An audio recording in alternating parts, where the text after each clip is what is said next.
What's up guys, I'm Zain and today I'm going to show you how to create CapCut templates.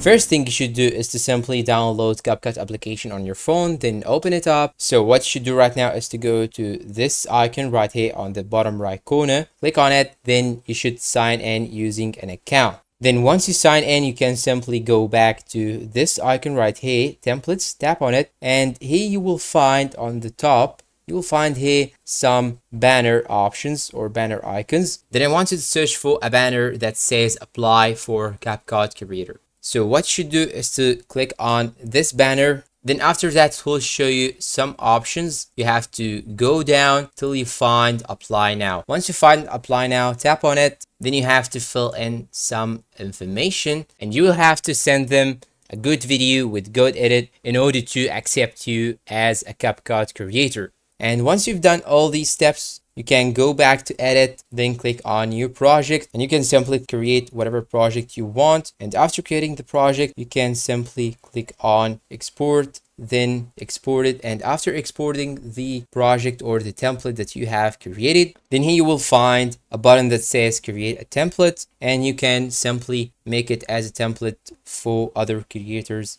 that can be found here, for example. And that's all. If you find this video helpful, please don't forget to support us with like, subscribe, comment, share, and see you in a new video.